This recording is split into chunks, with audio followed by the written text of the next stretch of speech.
దేవునికి స్తోత్రం కలుగును గాక. అందరం ఒకసారి దేవునికి స్తోత్రం చెప్పుదాం. హల్లెలూయా. దేవుని స్వరాన్ని మనం వినాలి, సిద్ధంగా ఉందాం. బైబిల్లో నుండి ఒక వాక్యాన్ని మనం చదువుకుందాం. మత్తయి శుభవార్త 21వ అధ్యాయము. బైబిల్ అందరూ తీయండి.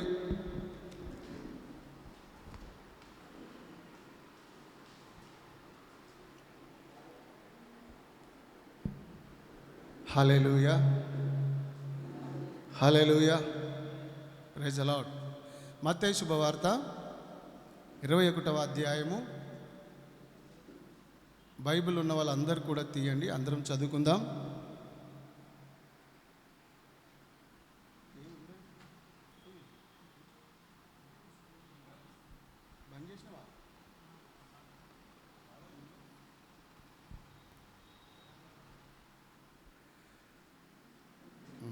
బైబిల్ అందరూ తీశారా? 21వ అధ్యాయము. అమ్మింగ్ వస్తుంది చూడు బాగా.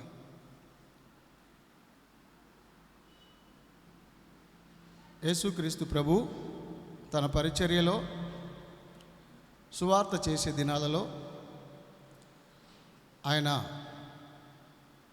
అలసిన రీతిగా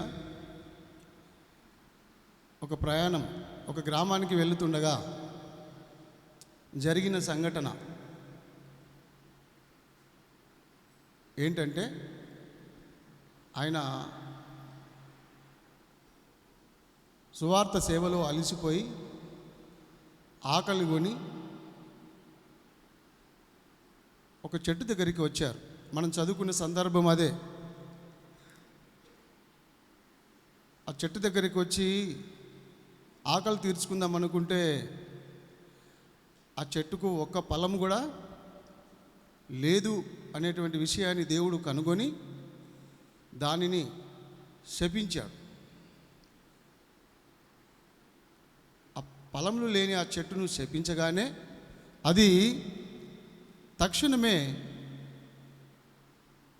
వేర్లు మొదలుకొని కొమ్మల వరకు ఎండిపోయి,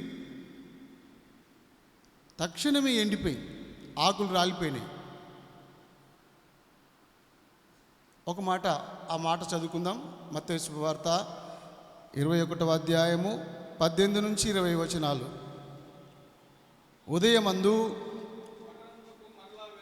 ఉదయమందు పట్టణమునకు మరలా వెళ్ళుచుండగా ఆయన ఆకలి కొనెను. అప్పుడు త్రోవ పక్కన ఉన్న ఒక అంజూరపు చెట్టును చూసి దాని యొద్దకు రాగా దాని యందు ఆకులు తప్ప మరేమీ కనబడలేదు గనుక దానిని చూచి ఇక మీదట ఎన్నటికి నీవు కాపు కాయకుందువు గాక అని శపించెను. ఇక మీదటికి ఎన్నటికి నీవు కాపు కాయకుందువు గాక అని శపించెను. తక్షణమే అంజూరపు చెట్టు ఎండిపోయెను. చదవండి. శిశువులు అది చూచి ఆశ్చర్యపడి అంజూరపు చెట్టు ఎంత త్వరగా ఎండిపోయేనని చెప్పుకొనిరి. అని చెప్పుకొనిరి. అందుకు యేసు, చాలు. దేవుడు మన వినికిడిలో ఈ వాక్యమును దీవించునుగాక. స్తోత్రం చెప్పండి అందరూ. మన అందరము జాగ్రత్తగా విందుముగాక. మీరు వాక్యాన్ని వినండి. దేవుడు మనతోనే మాట్లాడుతున్నాడు.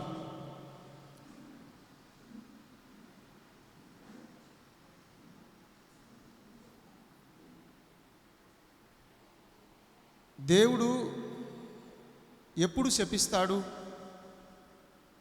దేవుడు ఎప్పుడు శపిస్తాడు మనల్ని అనేటువంటి విషయాలు కొన్ని మనం తెలుసుకుందాం. దేవుడు శపిస్తాడా? శపిస్తే ఎప్పుడు శపిస్తాడు? ఏ సందర్భాన్ని బట్టి ఆయన మనల్ని శపిస్తాడో మనం కొన్ని మాటలు చూడగలిగితే మంచిది. మనం జాగ్రత్తగా దేవుని వాక్యాన్ని విని మన జీవితాలను సరి చేసుకోవాలి. దేవుని దగ్గర మనం దీవెనలు పొందాలి, కానీ శాపం పొందొద్దు. దేవునితో మనం మెప్పు పొందాలి కానీ అవమానం పొందొద్దు. దేవుని దగ్గర మనం ఘనత పొందాలి కానీ శబాష్ అనిపించుకోవాలి కానీ చీ అనిపించుకోవద్దు. దేవుని బిడ్డలారా, మరి ఏ పరిస్థితుల్లో దేవుడు శపిస్తాడో ఈ వాక్యంతో మనం తెలుసుకుందాం. అంజూరపు చెట్టు పచ్చగా ఎదిగింది, ఆకులున్నాయి కానీ ఫలాలు లేవు. ఈరోజు అనేక మంది పరిస్థితి ఇలాగ ఉంది. భక్తి ఉంది, విశ్వాసం ఉంది, క్రియలు లేవు. దేవునికి కావలసింది క్రియలు.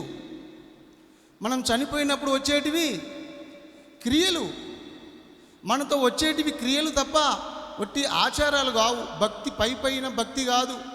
వారు పైకి భక్తి గల వారి వలె కనిపించి భక్తిలో ఉన్నటువంటి శక్తిని ఆశ్రయించని వారు వీరు. ఈ కాలపు క్రైస్తవ జీవితం ఎలా ఉంది? సంఘాలలో క్రైస్తవులు ఎలా ఉన్నారంటే వేషధారులు. పైకి భక్తి చూపించుకోవడానికి మాత్రమే దాని భక్తి గల వారి వలె ప్రవర్తిస్తున్నారు కానీ క్రియలు లేవు.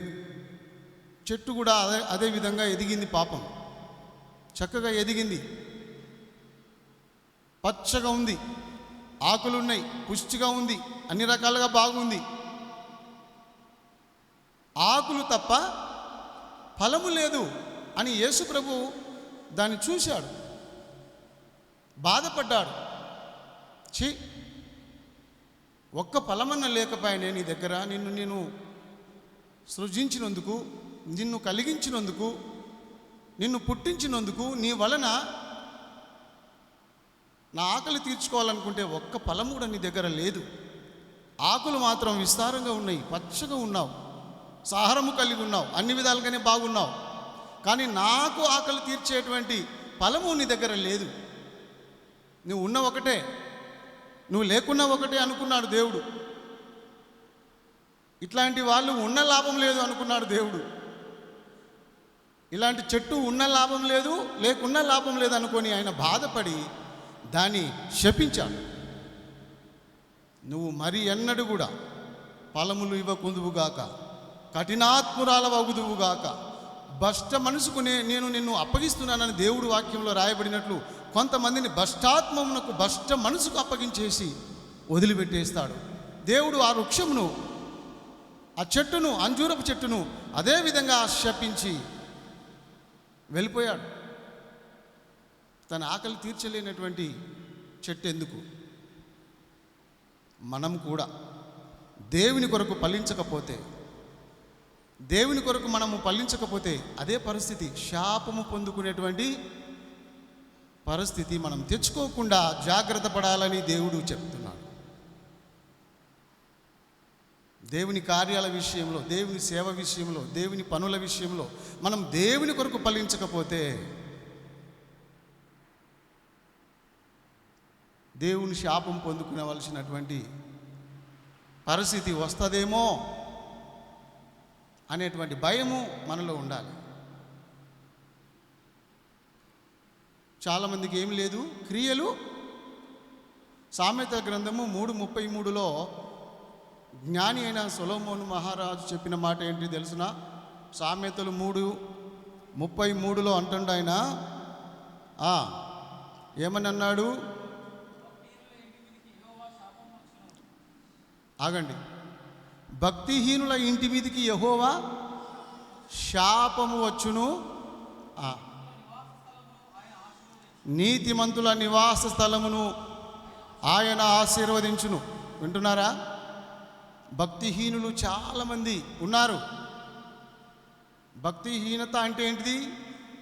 పై భక్తి, ఆకులు, ఆచారాలు, పద్ధతులు ఇవి పాటిస్తూ ఉంటారు.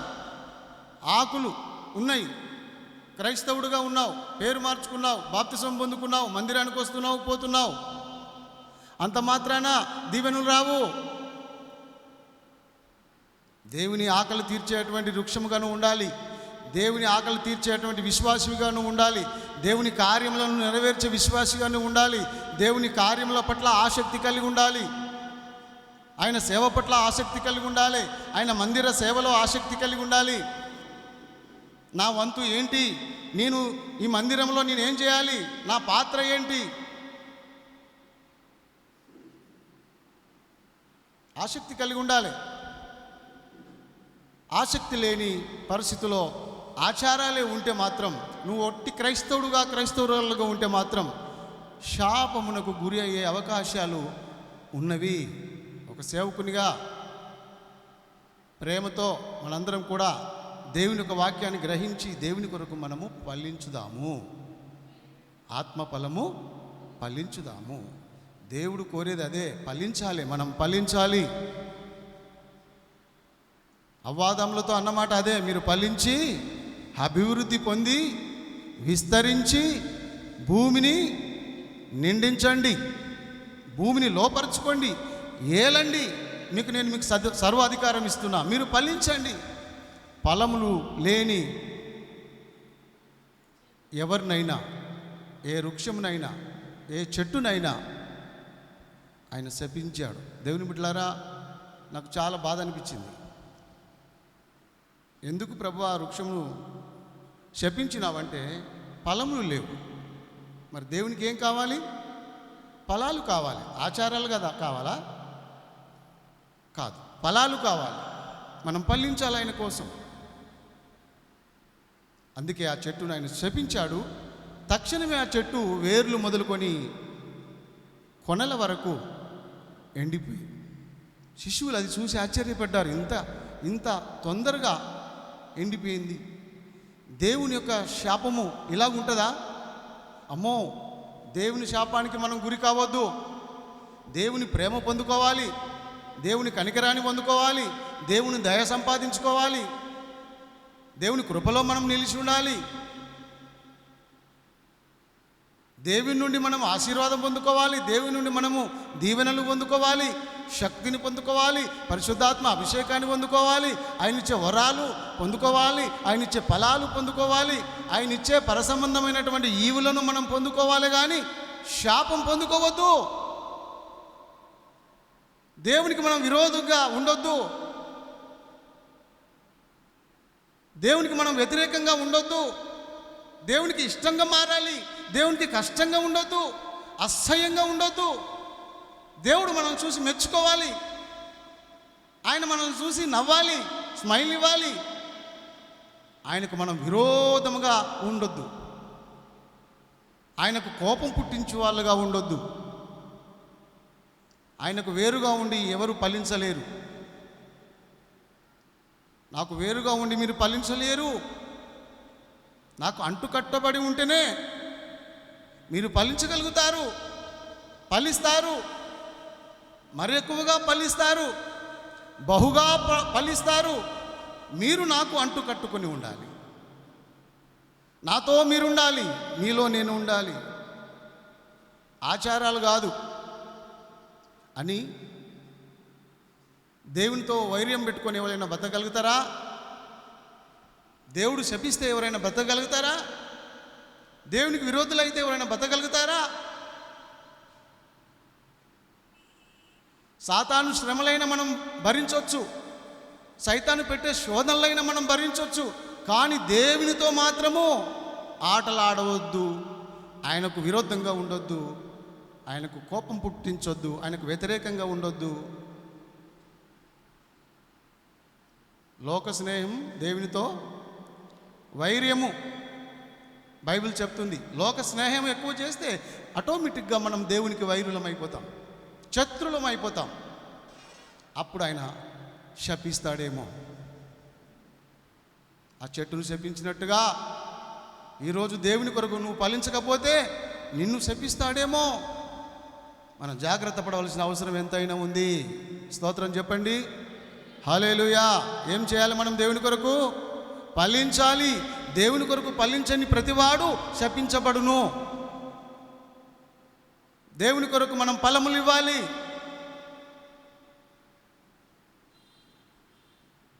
ఒక విషయాన్ని మీకు చెప్తాను. ఏశావు శపించబడ్డాడు కదా. ఏశావు ఎందుకు శపించబడ్డాడో కారణం తెలుసా? తెలిస్తే త్వరగా చెప్పండి, లేకపోతే నేనైనా చెప్పేస్తా. ఏశావు ఎంత ప్రయాసపడినా, ఎంత కన్నీరు గార్చినా, ఎంత ఏడ్చినా, ఎంత ప్రాధేయపడినా, రొమ్ము కొట్టుకున్నా, బాదుకున్నా, తల బాదుకున్నా, ముక్కు రాసినా, పింగీలు తీసినా, ఎంత రోధించినా ఆశీర్వాదం దొరికిందా? మరి ఎందుకు ఆయన శాపం పొందుకున్నాడు? చెప్పండి, కారణం చెప్పండి.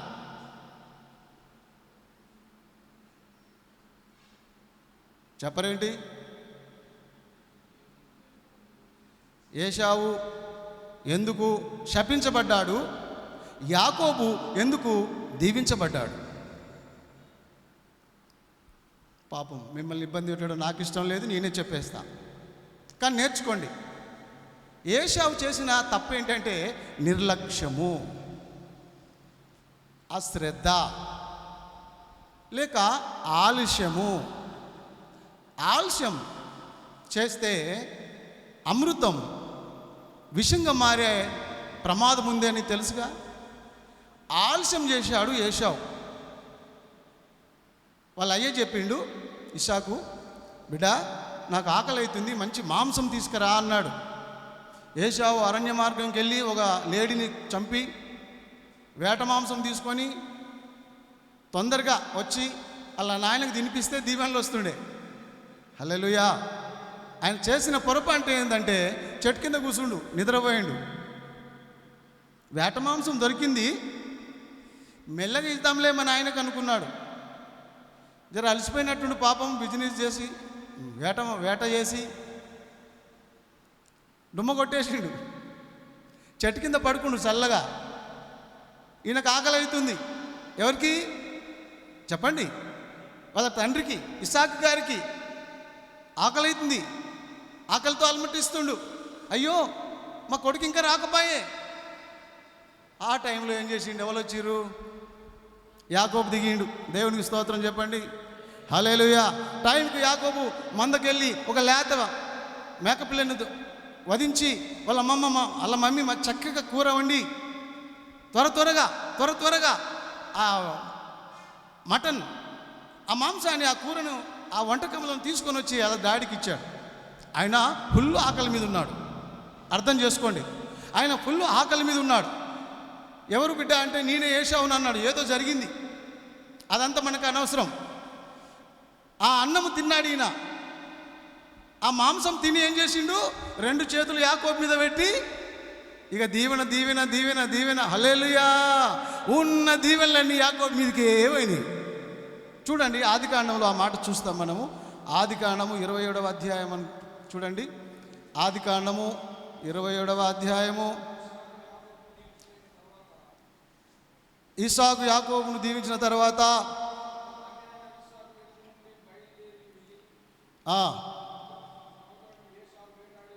ఇక్కడ చదువుకుందాం. ఇక్కడ నుంచి స్టార్ట్ చేద్దాం, త్వరగా చదువుకుందాం. ఎక్కడ?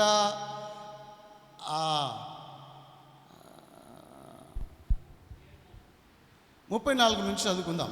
ఏశావు తన తండ్రి మాటలు విన్నప్పుడు దుఃఖాక్రాంతుడై, దూరం పెట్టి చదువు, నాకంటే తక్కువ, అదే దూరం పెట్టి చదువు. రైట్, ఇప్పుడు చదవండి.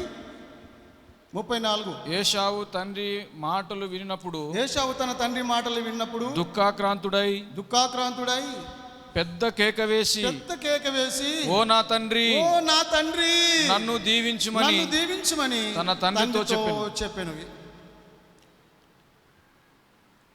పెద్ద కేక వేసి అంగలార్చి ఏడ్చి, నా తండ్రి నీకు వేట మాంసం తీసుకొని వచ్చాను, తిను, నన్ను దీవించమని అడిగాడు. అప్పటికే దీవెనలు అయిపోయినాయి. 38వ వచనం చదువుకుందాం. ఏశావు నా తండ్రి, నీ యొద్ద ఒక్క దీవెనయే ఉన్నదా? తండ్రి, ఒక్క దీవెనే ఏ ఉన్నదా? నా తండ్రి నన్ను కూడా దీవించుమని తన తండ్రితో చెప్పి ఏశావు ఎలుగెత్తి ఏడవగా అతని తండ్రి అయిన ఇస్సాకు చాలు తండ్రి అయిన ఇస్సాకు ఏమన్నాడంటే, యాకోబునే ముందు దీవించేశాడు. యాకోబుని ఎలా దీవించాడు చూడు. ఎక్కడ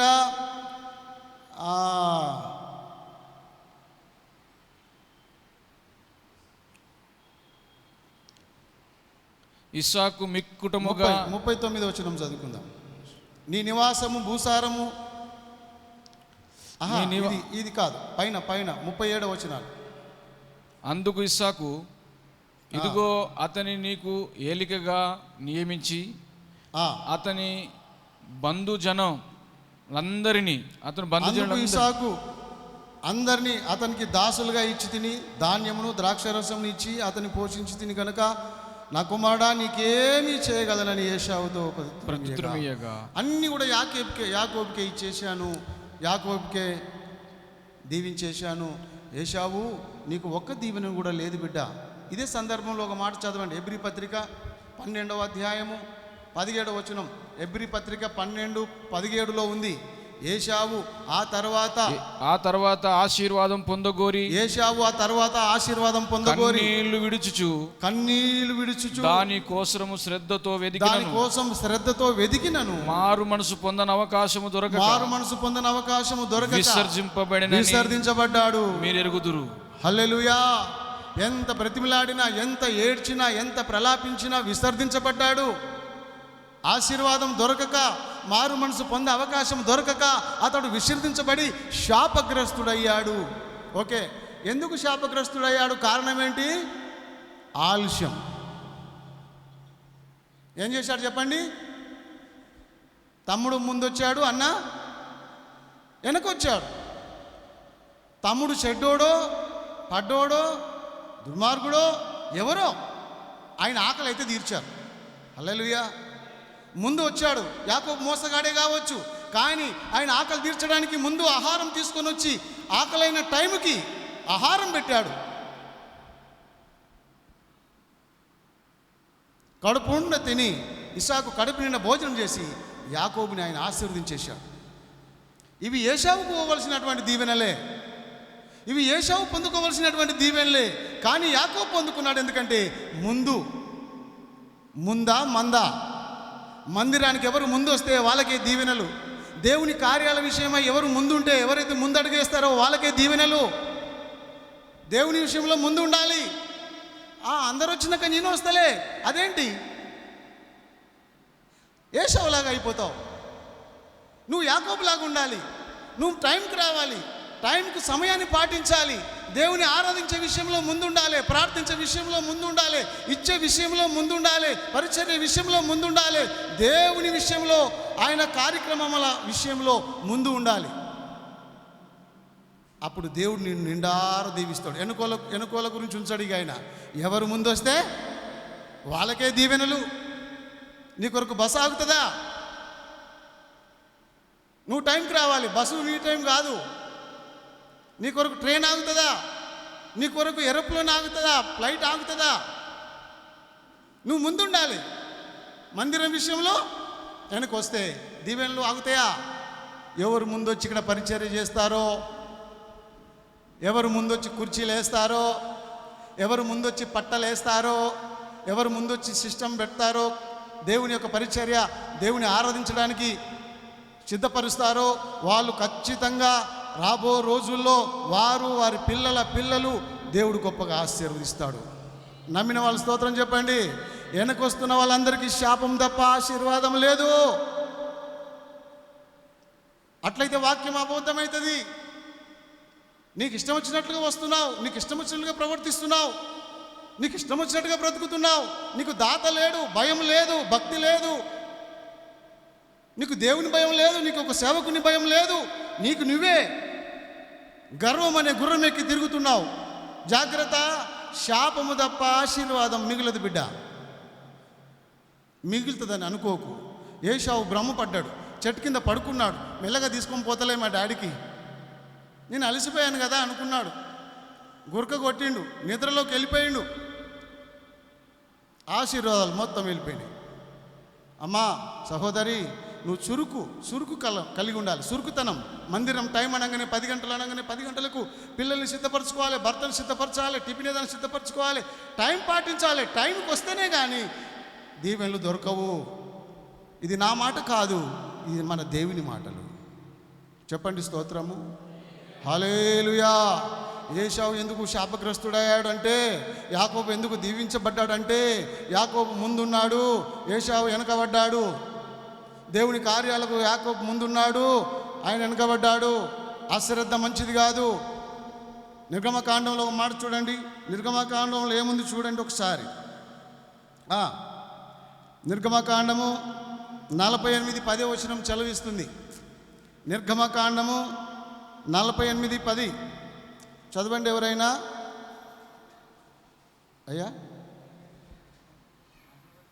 33:48.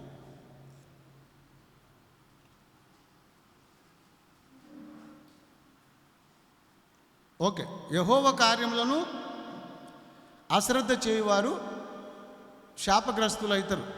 నిర్గమకాండంలో మనం చదువుతాం, యెహోవా కార్యంలో అశ్రద్ధ చేయొద్దు, దేవుని పనిని అశ్రద్ధ చేయొద్దు. అశ్రద్ధ చేస్తే, ఆలస్యం చేస్తే ఉన్న ఆశీర్వాదాలన్నీ వేరేవాళ్ళు తీసుకొని పోతారు. నువ్వు భక్తిపరుడివే కావచ్చు, ముందు వచ్చినోడు భక్తి లేనివాడే కావచ్చు, కానీ వానికి అందుతుంది. యేసు ప్రభు విందు చేసినప్పుడు అందరిని పిలిచిండట. విందు చేసింది అందరి కోసమే, పెద్ద పెద్ద వాళ్ళ కోసమే, గొప్ప గొప్ప వాళ్ళ కోసమే, తన స్నేహితుల కోసమే మంచి విందు చేశాడు. కానీ వాళ్ళు రాలేదు. మరి ఎవరు వచ్చారు? పేదలు, బీదలు, పాపులు, వీళ్ళందరూ కనబడ్డ వాళ్ళందరినీ తీసుకొస్తే వాళ్ళందరికీ ఆ పరమ భోజనం దొరికింది. హల్లెలూయా. ఆ పరమ విందులో వాళ్ళు పాల్పొందుకున్నారు. పిలువబడిన వారు అనేకులు, ఏర్పరచబడిన వాళ్ళు కొందరే అని అప్పుడే మాట్లాడాడు దేవుడు. నువ్వు భక్తిపరుడవే, వెనుకొచ్చినావు. వెనుకొచ్చే భక్తిపరునికి ఆశీర్వాదాలు లేవు, ముందొచ్చే పాపికి ఆశీర్వాదాలు ఉన్నాయి. ఏంది మెల్లగా వెళ్తలే, నేను పురాణ క్రైస్తవుడని అనుకుంటున్నావేమో, నాకు అన్ని తెలుసని అనుకుంటున్నావేమో, నేను మెల్లగా వెళ్తలే అనుకుంటున్నావేమో. బొత్తిగా నీ ఆశీర్వాదాలు పోతాయి నాయన, పోగొట్టుకుంటున్నావు నువ్వు అంతే. దినదినం దేవుని ఆశీర్వాదాలు పోగొట్టుకుంటున్నావు. నీ నిర్లక్ష్యం వలన, నీ అశ్రద్ధ వలన, నీ సోమర్తనం వలన, నీవు చేసే ఆలస్యం వలన పోతున్నాయి. మోసగాడైన యాకోబుకు దీవెనలు దొరికినాయి. ఎవరు ముందొస్తే వాళ్ళకే, మరి ఎవరు ముందు వస్తే వాళ్ళే బస్ ఎక్కుతారు, మరి ఎవరు ముందు వస్తే వాళ్ళే ఫ్లైట్ ఎక్కుతారు. మరి వెనుకొచ్చినోడు వాడు ఎంత ధనవంతుడు అయితే ఏమైంది, టైం లేదు, ఇంటికి వెళ్ళిపోవాల్సిందే. ఈ సత్యం మనకు తెలుసు కదా. దేవుని సన్నిధిలో అదే మనం పాటించాలి.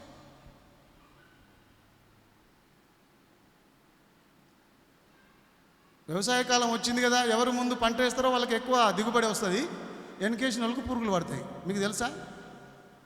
గమనించారా?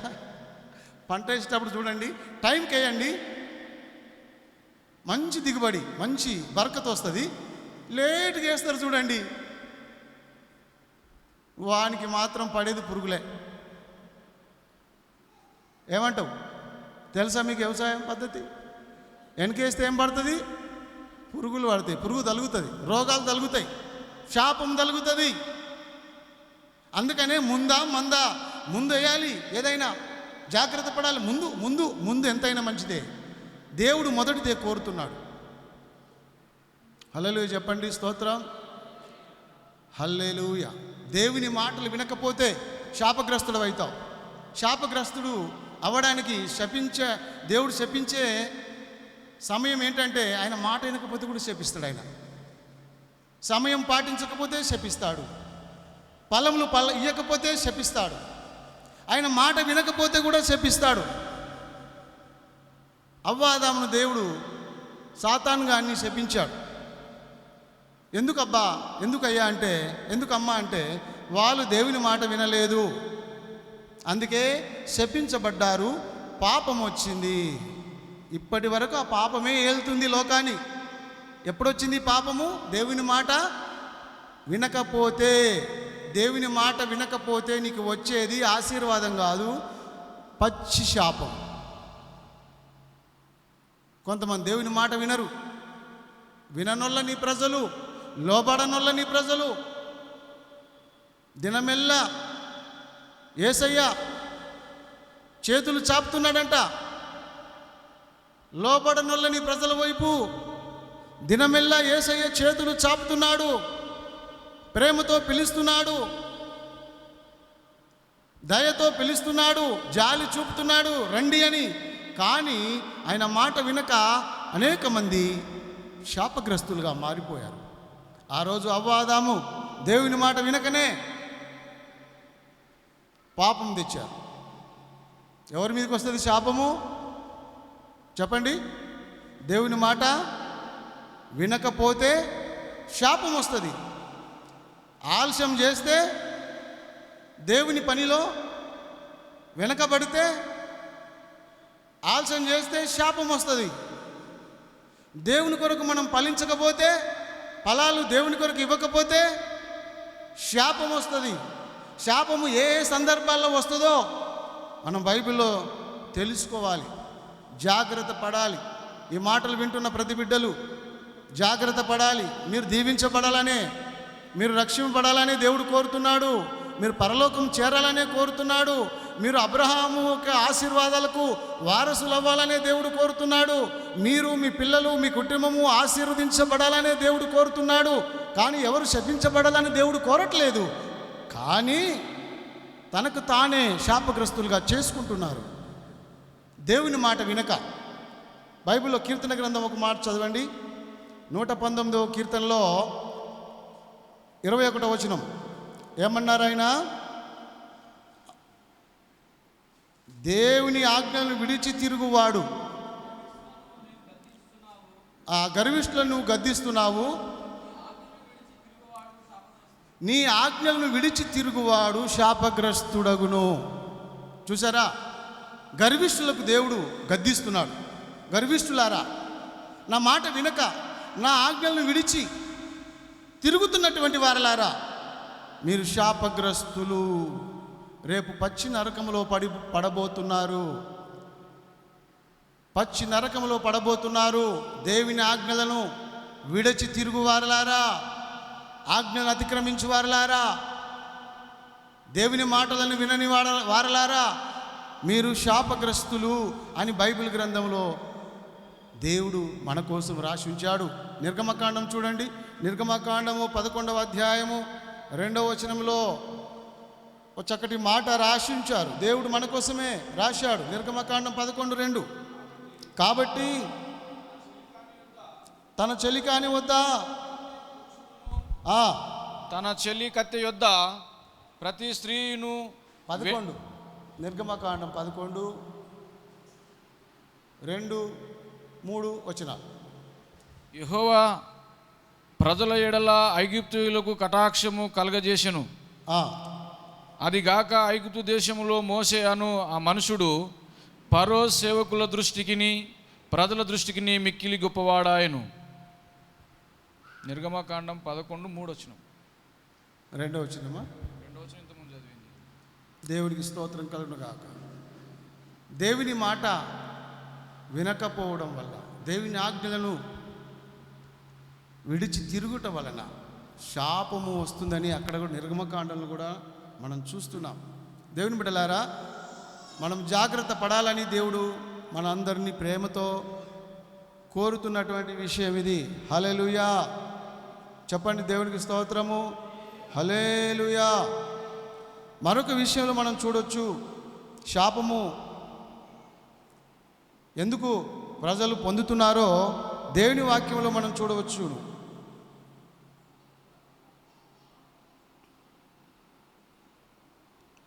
మలాకి 1:14 వచనం సెలవిస్తుంది. మలాకి 1:14లో దేవుని ఒక మాట సెలవిస్తుంది. ఏంటంటే 1:14 చివరి అధ్యాయం.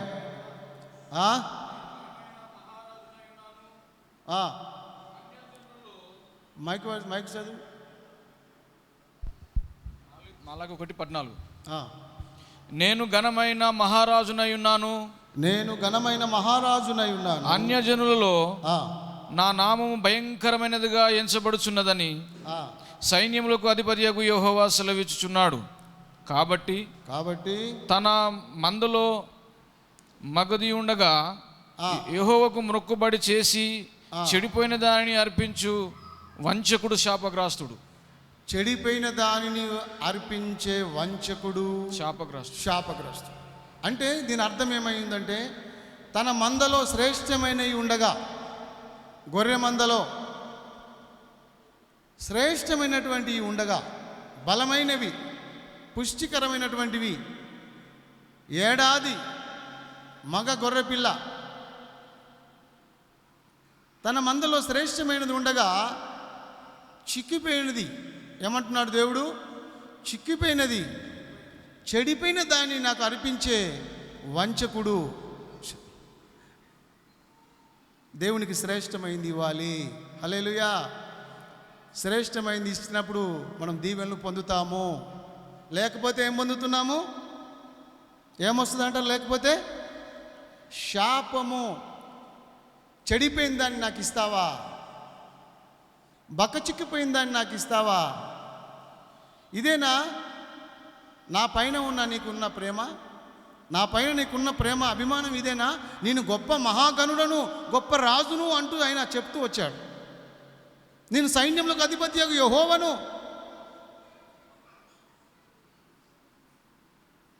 నేను గొప్పవాడను, గొప్ప రాజును, సృష్టికర్తనైన నాకు నీవు ఇచ్చేది చెడిపోయిన దాన్ని. చివరి లైన్ మళ్ళీ చదువు. చెడిపోయిన దాన్ని. కాబట్టి తన మందలో మగది ఉండగా యెహోవాకు మొక్కుబడి చేసి చెడిపోయిన దాన్ని అర్పించి వంచకుడు శాపగ్రస్తుడు. అర్థమైంది కదా? చెడిపోయిన దాన్ని అర్పించే వంచకుడు శాపగ్రస్తుడు అవుతాడు. దేవునికి శ్రేష్టమైంది ఇవ్వాలి. హల్లెలూయా. మనం ఇచ్చేది దేవునికి శ్రేష్టంగానే ఉండాలి ఎప్పుడు కూడా. పిసికితనముతో ఏది ఇయ్యకు. ఇయ్యాలనా ఇవ్వద్దా అనుకొని ఇవ్వకు, సనగకు, గునుగకు. నువ్వు ఇచ్చేది ఏదైనా ఉంటే ఘనమైంది దేవునికి. నువ్వు పాట పాడతావు, ఘనమైనది ఏమంటాం? ఆ పాటలు మస్తుగా పాడతాం. ఘనమైనవి నీ కార్యములు నా ఎడల, స్థిరమైనవి నీ ఆలోచనలు నా యేసయ్యా. ఘనమైనవి నీ కార్యములు నా ఎడల, స్థిరమైనవి నీ ఆలోచనలు నా యేసయ్యా. కృపలను పొందుచు కృతజ్ఞత కలిగి స్తుతులర్పించెదను అన్ని వేళలా. కృపలను పొందుచు కృతజ్ఞత కలిగి స్తుతులర్పించెదను అన్ని వేళలా. అనుదినము నీ అనుగ్రహమే, ఆయుష్కాలము నీ వరమే. అనుదినము నీ అనుగ్రహమే, ఆయుష్కాలము నీ వరమే. ఘనమైనవి నీ కార్యములు నా ఎడల, స్థిరమైనవి నీ ఆలోచనలు నా యేసయ్యా.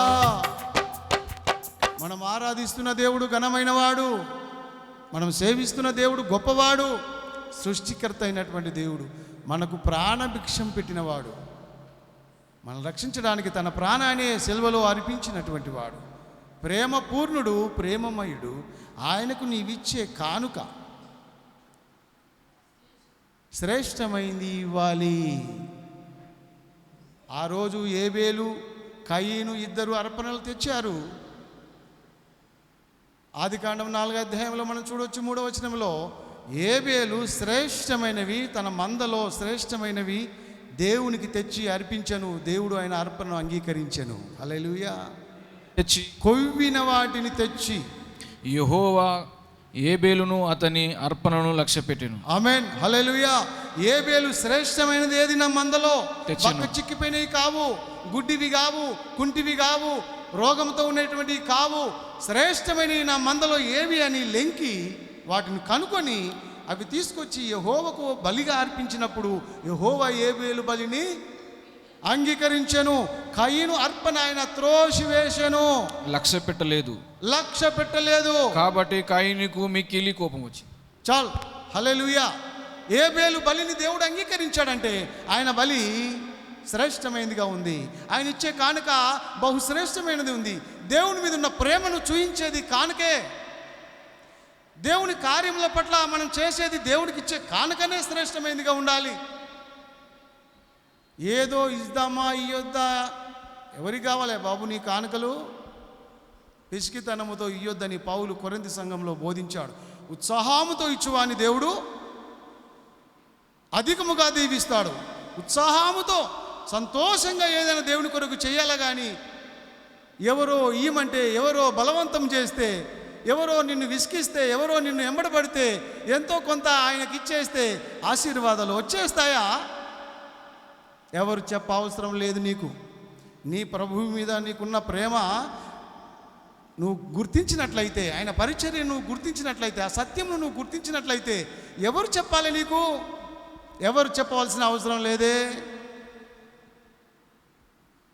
అది నీకు తెలిస్తే నీవే ఉత్సాహంగా ప్రేరేపించబడి పురికొల్పబడి ఆ రోజు మందిర సేవం కొరకు మోసే ఒక ఆజ్ఞ ఇచ్చాడు. మందిరం కట్టడానికి మీ అర్పణలు తీసుకురండి అంటే వాళ్ళు ఏం చేశారు తెలుసునా? ఎవరికి ఎలాంటి ప్రేరేపణ కలిగిందో ఆ ప్రేరేపణ బట్టి వాళ్ళు తీసుకొచ్చారు. ప్రేరేపణ కావాలి దేవునికి, కానీ బలవంతంగా ఇయ్యొద్దు, ఉత్సాహంగా ఇయ్యాలి కానీ బాధతో ఇయ్యొద్దు. వాళ్ళు ప్రేరేపించబడి తెచ్చిన కానుకలు అధికమైపోయినాయి. మోసే చాలు అనవలసి వచ్చింది.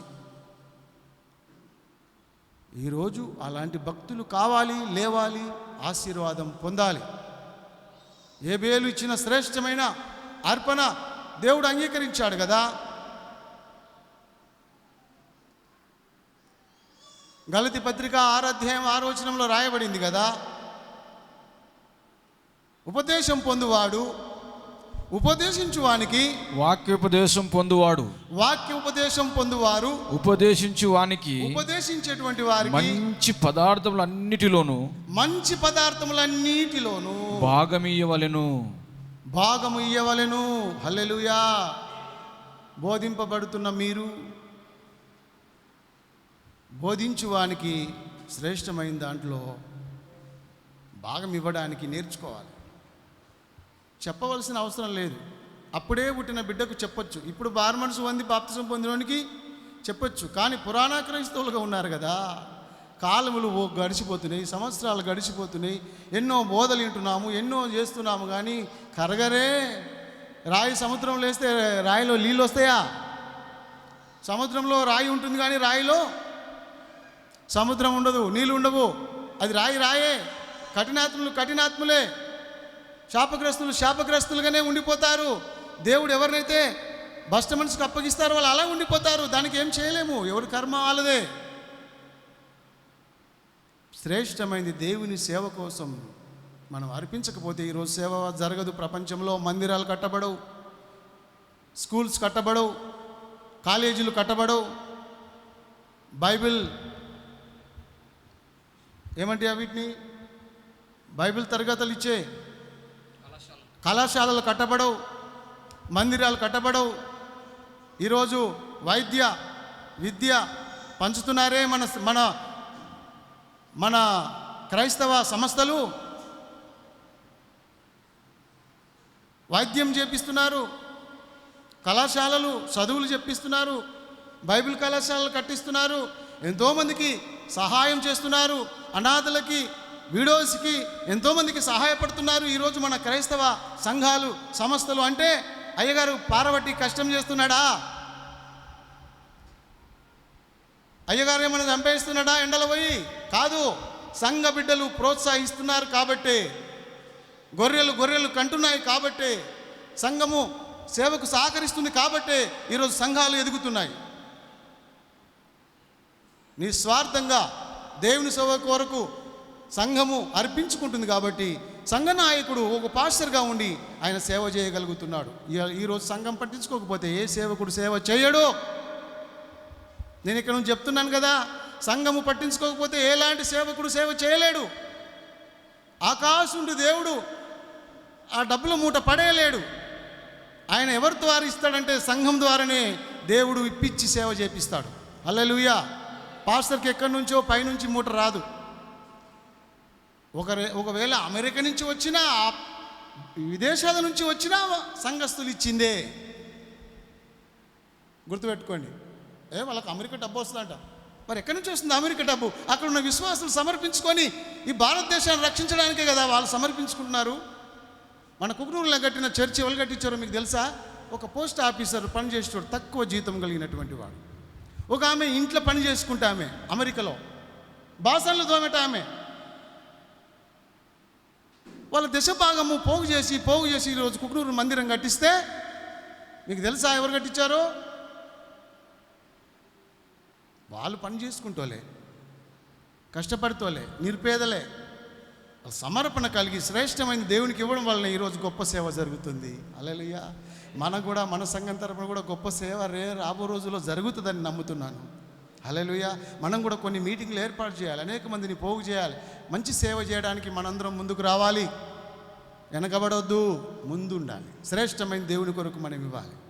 మలాకి గ్రంథము 3:9 సెలవిస్తుంది. ఎవరు శాపగ్రస్తులు? శ్రేష్టమైన ఇయ్యని వాళ్ళు శాపగ్రస్తులు. ఈ జనులందరూ నా యొద్ద దొంగిలించుచునే ఉన్నారు. మీరు శాపగ్రస్తులై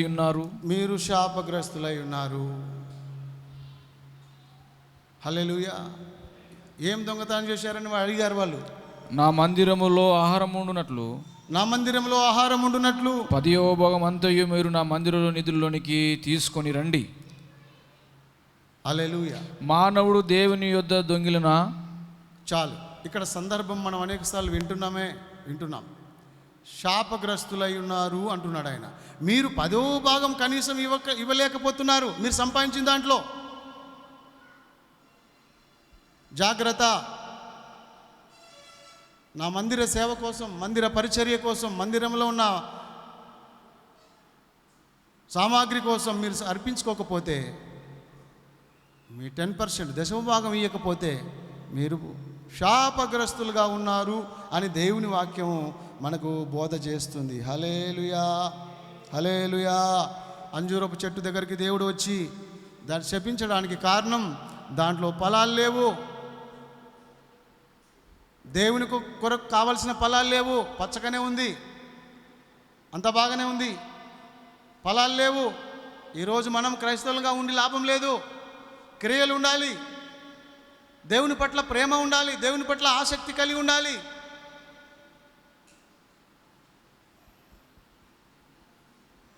పౌలు భక్తుడు ఏమంటాడు? సహోదరులారా, దేవుని కార్య అభివృద్ధి అందు మీరు ఎల్లప్పుడూ ఆసక్తులై ఉండుడి, తీవ్రత కలిగి ఉండండి. దేవుని కార్య అభివృద్ధి అందు ఎల్లప్పుడూ ఆసక్తులుగా ఉండండి. ఆసక్తే లేదు. 2-3 బట్టి లేపితేనే కానీ లేవడినా, 10 సార్లు ఫోన్ చేస్తేనే కానీ రాడినా. నీకు ఫోన్లు చేయాలా? నాకు ఫోన్ చేయలేదు, నేను రాలేదన్నాడంట నిన్న మీటింగ్కి ఒక ఆయన. ఎంత ఘోరం ఇది! నీకు ఫోన్లు చేయాలి, నువ్వు రాజువా? నీకు కిరీటం పెట్టి డప్పు కొట్టుకుని తీసుకురావాలా? నిన్ను ఏం సాధించినవని? ఒక సేవకుడు నీకు పిచ్చోళ్ళలాగా నీకు ఊరికి ఫోన్లు చేయాలా? మరి నువ్వు చేయొచ్చుగా. నీకు పోస్టర్లు పెట్టినాం కదా, వాల్పేపర్లు పెట్టినాం కదా. మరి నువ్వు ఎంతమందికి ఫోన్లు చేసి పిలిచినావు మీటింగ్కి? ఎంతమందిని సమకూర్చారు? బయట వాళ్ళు వచ్చి నిండిపోయారు కానీ సంఘస్థులు రాలే. ఏమంటావు? శాపం కొని తెచ్చుకుంటారు బిడ్డ. మీరు నన్ను ఏం చేయలేరు, దేవుని ఏం చేయలేరు. కానీ నీకు నువ్వే చెన్నాల రామలింగంలాగా నువ్వు కూర్చున్న కొమ్మని నువ్వే నరికేసుకుంటున్నావు. చెన్నాల రామలింగడు ఏం చేసిండు? కొమ్మ మీద కూర్చొని తాను కూర్చున్న కొమ్మని తానే నరికేసుకుంటుండ్రా బిడ్డ. రే, నువ్వు నన్నేం చేయలేవు, దేవుని ఏం చేయలేవు. దేవుని కార్యాలు జరుగుతూనే ఉంటాయి. నువ్వు చేయకపోతే దేవుడు ఇంకెవరి ద్వారానో. ఎస్తేరు, నువ్వు యూదులకు సహాయం చేయకపోతే యూదులకు సహాయం వేరొక దగ్గర నుంచి వస్తుంది, కానీ నువ్వు నశించిపోతావు అన్నాడు మొర్దెకై. నువ్వు చేయలేనంత మాత్రాన దేవుని పరిచర్య ఆగిపోతుందా?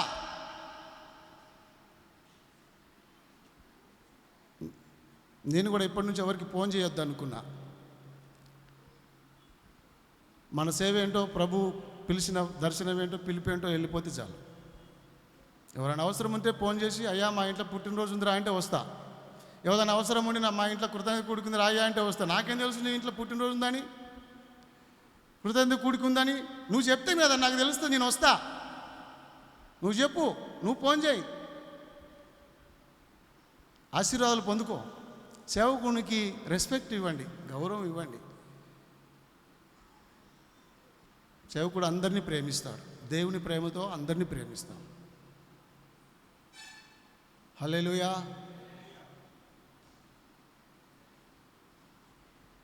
దేవునికి ఇవ్వండి. ఖచ్చితంగా మీరు సంపాదించిన దాంట్లో దేవునికి ఇవ్వండి. ఇంచుమించు ఇక్కడ నిలబడి చెప్తున్నాం, మన మీటింగ్కి బాగా ఖర్చు అయిన డబ్బులు ఎవరైనా సహకరించారా? ఒక దావీదన్న తప్ప ఎవరు సహకరించలే. మరి ఎన్ని మీటింగ్లు పెడదాం మన సంఘ తరపున? వద్దా మీటింగ్లు? దైవజనులను పిలవద్దా? ఇక్కడ ఉన్న వారికి సువార్తను అందించొద్దా? మన సంఘం తరపున సేవ జరగొద్దా? జరగాలి. మీరందరూ సహకరించాలి, ప్రోత్సహించాలి, సపోర్ట్ చేయాలి. మోసే చేతులు బరువు వ్యక్తి ఏం చేసిరంట? మోసే చేతులు బరువు వ్యక్తి ఏం చేసిరయ్యా? అక్కడొక ఆయన ఇక్కడొక ఆయన నిలబడి ఆయన చేతులను ఉంచారు.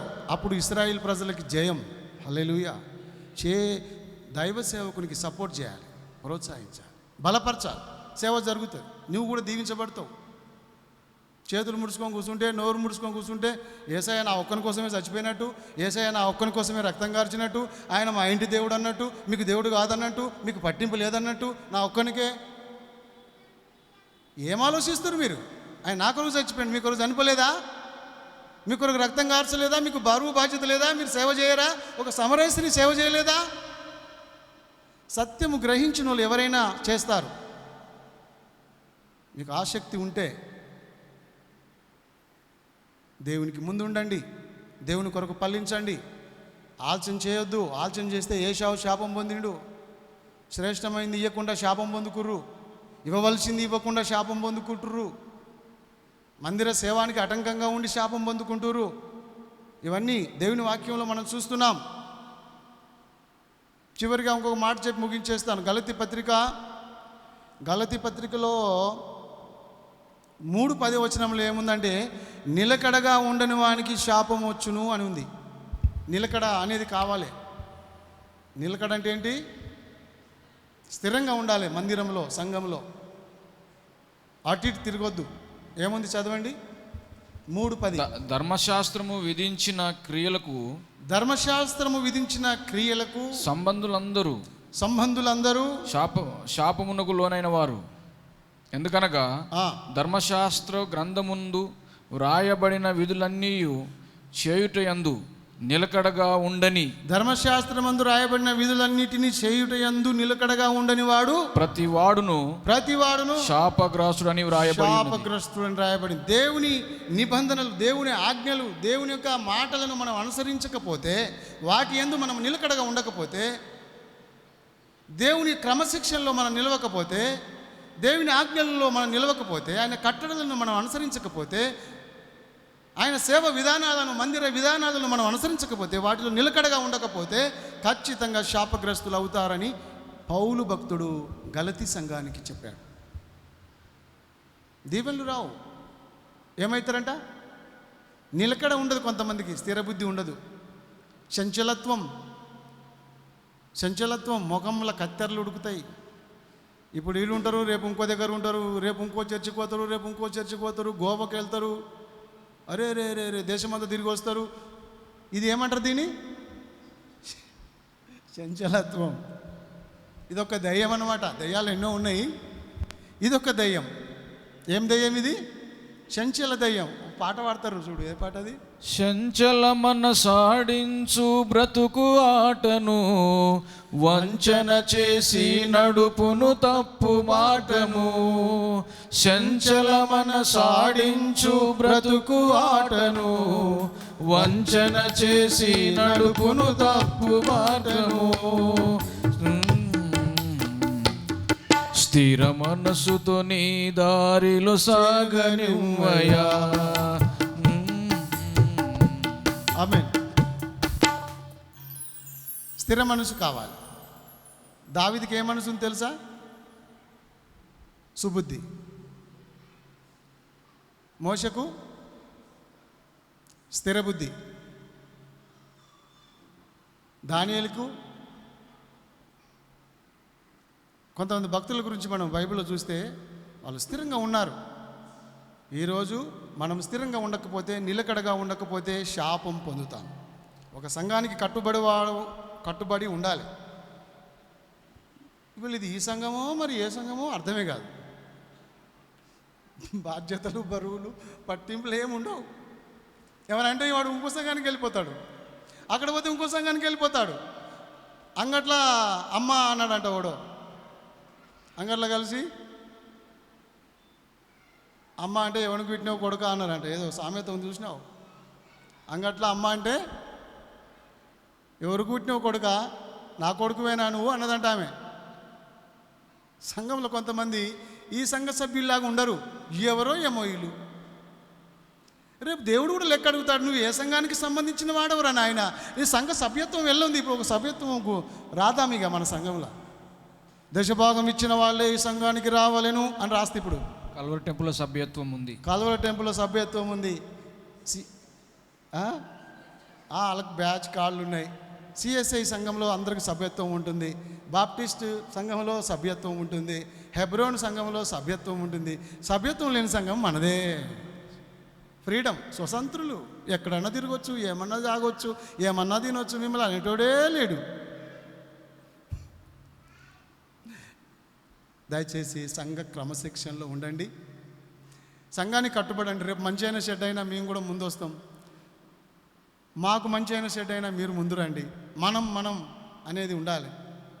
మన సంఘము అనేది ఉండాలి. దావీదన్న ఎటో పోయినా మన సంఘర్షుడే.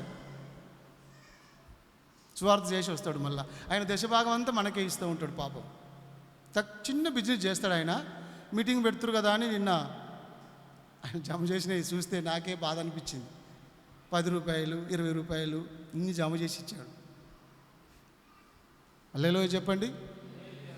మొన్న పెట్టిన మీటింగ్కి కానుకిచ్చిన మొదటి వ్యక్తి ఆయన్నే. కాబట్టి ఇవ్వడం నేర్చుకోండి. దేవుడు దీవిస్తాడు. దేవుని వాక్యం చదవండి. దేవుడు మీతో ఏం మాట్లాడతాడో అది చేయండి. ఈరోజు ఆ చెట్టు ఎండిపోయిందంటే ఎండిపోయింది, మరి దానికి ఫలాలు లేవు. ఆయన కోపం వచ్చి తప్పించాడు. నా ఆకలి తీర్చింది నువ్వెందుకే, నా పని చేయింది నువ్వెందుకు, నాకు ఆకలి అయినప్పుడు అన్నం పెడతలేవు నువ్వెందుకు అని దాన్ని శపించాడు. అది ఎండిపోయింది. ఈరోజు మనుషులు ఆ చెట్టు అంటే చెట్టు కాదు, దాని భావం మనుషులే. మీరు అనుకునేరు ఆ చెట్టు అంట కదా, నేను కాదంట కదా అనుకునేరు. అయిత నీవే అంజూరపు చెట్టు నీవే ఇక్కడ కూర్చున్నోలే. మీరు దేవుని కొరకు ఫలించకపోతే రేపు ఎండిపోయే ప్రమాదం ఉంది, శాపం పొందుకునే ప్రమాదం ఉంది. మీ యేసయ్య కాళ్ళు పట్టుకొని ఇప్పుడే బ్రతిలాడుకోండి, ఏడవండి. అయ్యా నేను నీ కొరకు నేను బ్రతుకుతా, నా వంతు నేను ఏం చేయాలి, నా పాత్ర ఏంటి, సంఘంలో నా బాధ్యత ఏంటి, నేను దాన్ని పట్టిస్తాయ్యా అని దేవుని దగ్గర ప్రార్థన చేసుకుందాం. అందరు కళ్ళు మూసుకుందామా, అడుగుదాం. దేవునికి మనం విరుద్ధంగా ఉండొద్దు. దేవునితో వైర్యం పెట్టుకోవద్దు. అమ్మా అయ్యా ప్రార్థన చేద్దాం. దేవునితో వైర్యం పెట్టుకోవద్దు. దేవునికి వేరుగా ఉండొద్దు.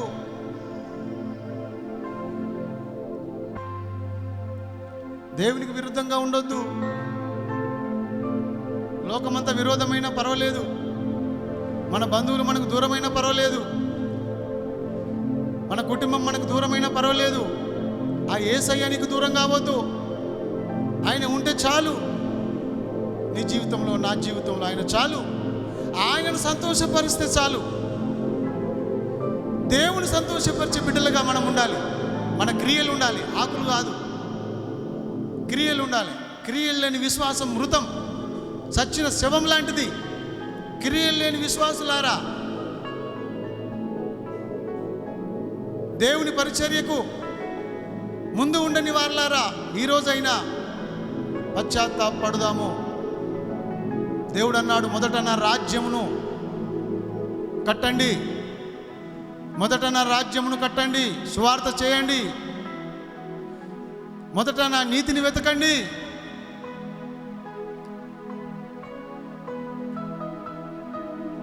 స్వార్థంతో ఎవరి పనులు వాళ్ళు చూసుకుంటే దేవుని పని ఏం కావాలి? అందరూ తమ సొంత కార్యములను చూసుకుందరు కానీ యేసుక్రీస్తు కార్యములను చూడరు. సిలువలో ఆయన అందరి కొరికి మరణించాడు, రక్తం కార్చాడు. ఆయన మరణం వృధా కావద్దు, ఆయన తిన్న దెబ్బలు వృధా కావద్దు. 1 తక్కువ 40 కొరడా దెబ్బలు ఈ లోక రక్షణ కోసమైనా అనుభవించాడు. అది వృధా చేయొద్దు, మనము సక్సెస్ చేయాలి. ఆయన ముళ్ళ కిరీటము భరించాడు.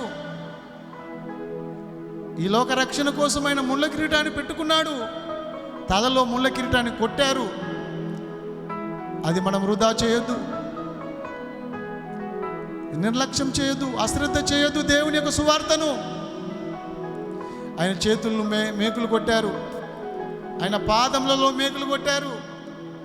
ఈ సువార్తను సంగమా నిర్లక్ష్యం చేయొద్దు, అనేక మందికి ప్రచురం చేయాలి. ఆయన గణపరచాలి, ఆయన రాజ్యాన్ని కట్టాలి, ఆయన నీతిని వెతకాలి, ఆయన కొరకు బ్రతకాలి, ఆయన కొరకు లేవాలి, ఆయన కొరకు నిలిచి ఉండాలి. దేవుని పనిలో ఆలస్యం చేయొద్దు, యెహోవా కార్యం అశ్రద్ధ చేయొద్దు, ఆజ్ఞలను విడిచి తిరగొద్దు, ఆయన మాట త్రోసివేయొద్దు. శ్రేష్టమైనది దేవునికి ఇవ్వాలి.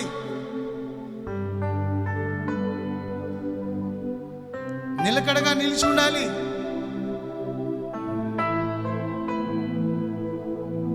భక్తిహీనులుగా ఉండొద్దు. భక్తిహీనుల ఇంటి మీదకి శాపం వచ్చును.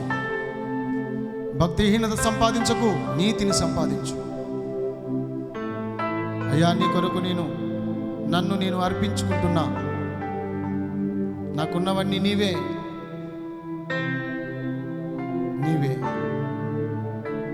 క్షమించయ్యా. ఇప్పటి నుంచి అయినా నీ కోసం నేను నిలబడతాను, నీ కొరకు బ్రతుకుతాను, నా ఆరోగ్యం నీ కొరకు ఖర్చు పెడతాను, నా ఆస్తిని నీ కొరకు ఖర్చు పెడతాను, నా సమయాన్ని నీ కొరకు ఖర్చు పెడతాను. ప్రభువా, నన్ను అభిషేకించు, నన్ను వాడుకో ప్రభువా, వాడుకో. యేసు నామములో ప్రార్థిస్తున్నాం తండ్రి. అందరం లేచి వాడుకో అనే పాట పాడుకుంటూ కానుకలు సమర్పించుకొని ముగించుకుందాం. లాజరు ఆ పాట పాడండి. మనం బతుకున్నప్పుడే ఎంతో కొంత దేవుని కొరకు సేవ చేసి బ్రతికి చచ్చిపోదాం. చచ్చిపోయిన తర్వాత దేవుడు మనల్ని మెచ్చుకుంటాడు. బలా మంచి నమ్మకమైన బిడ్డ, కుమారుడా, కుమార్తె, శబాష్, నా కొరకు కష్టపడి భూమి మీద నా కొరకు సేవ చేశావు, ఎండనక వాననక నా కొరకు ఖర్చు పెట్టావు, నలిగిపోయావు, శబాష్ అని దేవుడు రేపు మనల్ని మెచ్చుకుంటాడు. పరలోకంలో మనల్ని అభినందిస్తాడు. దానికోసం బ్రతుకుదాం. స్త్రీలు ముందొచ్చి కానుకలు సమర్పించండి. వాడిపోకముందే నన్ను వాడుకో పాట పాడు. ఈ మేజర్.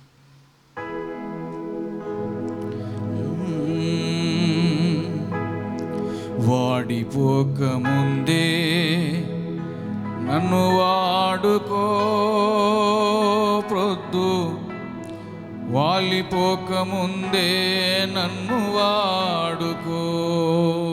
స్త్రీల ముందొచ్చి కానుకలు సమర్పిద్దాం. వాడిపోకముందే నన్ను వాడుకో, ప్రొద్దు వాలిపోకముందే నన్ను వాడుకో.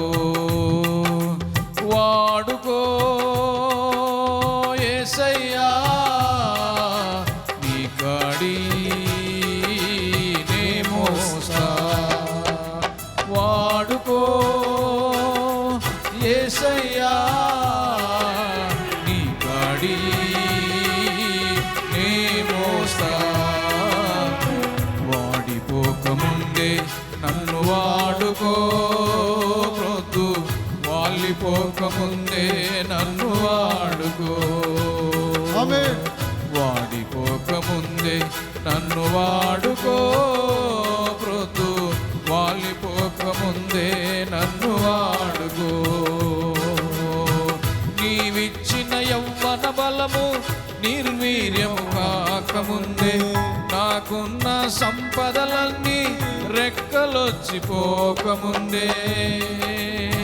నీవిచ్చిన యవ్వన బలము నిర్వీర్యము కాకముందే, నాకున్న సంపదలన్నీ రెక్కలొచ్చిపోకముందే. వాడుకో యేసయ్యా, నీ కాడి నే మోస్తా. వాడుకో యేసయ్యా, నీ కాడి నే మోస్తా. వాడిపోకముందే నన్ను వాడుకో, ప్రొద్దు వాలిపోకముందే నన్ను వాడుకో. నా జీవితాన్ని వాడుకో యేసయ్యా, నన్ను వాడుకో. వాలిపోకముందే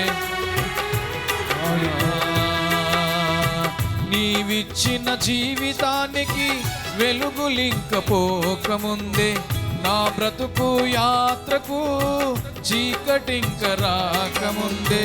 నీవిచ్చిన జీవితానికి వెలుగులింకపోకముందే, నా బ్రతుకు యాత్రకు చీకటింక రాకముందే. వాడుకో యేసయ్యా, నీ కాడి నే మోస్తా. వాడుకో యేసయ్యా, నీ కాడి నే మోస్తా. వాడిపోకముందే నన్ను వాడుకో, వాలిపోకముందే నన్ను వాడుకో. నా జీవితాన్ని నీకే సమర్పిస్తున్నా యేసయ్యా, నన్ను వాడుకో యేసయ్యా. నీ ఆత్మ చేత నింపు, శక్తి చేత నింపు, అభిషేకించి వాడుకో యేసయ్యా. నీవిచ్చిన ప్రాణము దేహాన్ని వీడకముందే, నా దినముల పరిమాణం సంపూర్ణము కాకముందే. నీవిచ్చిన ప్రాణము దేహాన్ని వీడకముందే, నా దినముల పరిమాణం సంపూర్ణము కాకముందే. వాడుకో యేసయ్యా, నీ కాడి నే మోస్తా. వాడుకో యేసయ్యా, నీ కాడి నే మోస్తా. వాడిపోకముందే నన్ను వాడుకో, పొద్దు వాలిపోకముందే నన్ను వాడుకో. ఆమేన్, ఆమేన్. ప్రార్థన చేసుకుందాం. ప్రియమైన పరలోకపు తండ్రి, మాతో మాట్లాడి మమ్మల్ని హెచ్చరించినందుకు స్తోత్రములు తండ్రి. ప్రేమతోనే మీరు మమ్మల్ని హెచ్చరిస్తారు, ప్రేమతోనే మీరు మమ్మల్ని గద్దిస్తారు, ప్రేమతోనే మీరు మమ్మల్ని శిక్షిస్తారు, శిక్షా దండన చేస్తారు. మాతో మాట్లాడావు ప్రభువా. అంజూరపు చెట్టు ఫలించలేదని బాధపడ్డావు దాని విషయంలో. మేము కూడా నీ కొరకు ఫలించకపోతే ఆ చెట్టు ఎండినట్టుగా, చెట్టు శపించబడినట్లుగా, అయ్యా మేము శపించబడొద్దని, మేము ఫలించాలని కోరుతున్నాం. ఏశావు ఆలస్యం చేసినందువల్ల రావాల్సిన దీవెనలు అన్నీ పోయినాయి. ఆలస్యం మంచిది కాదు. దేవుని విషయంలో మేము ముందుండాలి. సురుకుతనం కలిగి ఉండాలి. సురుకుతనం గొప్ప భాగ్యం. ఏశావులాగా ఆలస్యం చేసి చెట్టు కింద పడుకొని లోకముచ్చట్లు పెట్టి రావాల్సిన దీవెనలు పోగొట్టుకొని శాపగ్రస్తులుగా మారకుండా నీ సన్నిధిలో మేము కూర్చొని బైబిల్ ధ్యానించి ప్రార్థించి స్తుతించి నీ సేవలో ముందు పరిగెత్తి లేడిలాగా పరిగెత్తుటకు సహాయం చేయి. నీ మాటలు అశ్రద్ధ చేయకుండా, నీ మాట త్రోసివేయకుండా, ఆ రోజు అవ్వ ఆదాములు నీ మాట త్రోసివేసి శాపగ్రస్తులుగా పాపం తీసుకొచ్చారు. నీ మాట వినకపోతే పాపం, నీ ఆజ్ఞలను విడిచి తిరిగితే పాపం, శాపం, అవన్నీ మేము ఈరోజు విన్నాం ప్రభువా. మరి ముఖ్యమైనది, శ్రేష్టమైంది దేవునికి ఇవ్వాలి. మా జీవితంలో మీరు ఇచ్చింది, మాకున్నదన్నీ ఇచ్చినవన్నీ మీరే ఇచ్చారు ప్రభువా. మేము నీ కొరకు బ్రతకాలి ప్రభువా. సేవ కోసము, సేవకుని కోసము, దేవుని కోసము, మందలో శ్రేష్టమైంది, మా బిజినెస్లో శ్రేష్టమైంది, మా ఉద్యోగంలో శ్రేష్టమైంది, మా పంటలో శ్రేష్టమైంది దేవునికిచ్చి, దేవుని గణపరిచి దేవుని పొందడానికి సహాయం చేయండి. మరి ముఖ్యంగా నిలకడగా ఉండడానికి సహాయం చేయండి. చంచల మనసు తొలగించండి ప్రభువా. సంఘంలో ఒక ఓలివ మొక్కవలే నాటబడిన వారై సంఘ క్షేమం కోసం, దేవుని పరిచర్య కోసం నిలబడి ఉండాలి. చంచలత్వము, ఇది నాది కాదు, నాకు బాధ్యత లేదు అనేటువంటి ఆ మనసుతో ఉండకుండా, ఇది నా దేవుని సేవ, నాకు ఇచ్చిన ఈ దేవుడు నాకు ఇచ్చిన అవకాశం, ఇది ఈ సేవకునితో కలిసి, సంఘంతో కలిసి నా వంతు నేను సేవ చేస్తాను అనేటువంటి వాళ్ళని లేపు ప్రభువా, సహాయం చేయి. భక్తిహీనుల మీదకి యెహోవా శాపం వచ్చిందని రాయబడింది ప్రభువా. ఎవ్వరు మా బిడ్డలు భక్తిహీనులుగా ఉండొద్దు. అందరూ సంపూర్ణులుగా, పరిపూర్ణులుగా, ఆత్మపూర్ణులుగా, పరిశుద్ధులుగా, నీకు ఇష్టలుగా బ్రతకడానికి మా సంఘ బిడ్డలందరినీ ఆశీర్వదించండి, అభిషేకించి నీ రాజ్యం కొరకు సిద్ధపరచండి. యేసుక్రీస్తు నామములో ఈ ప్రార్థన అడిగి పొందుకున్నాం తండ్రి. Amen, amen.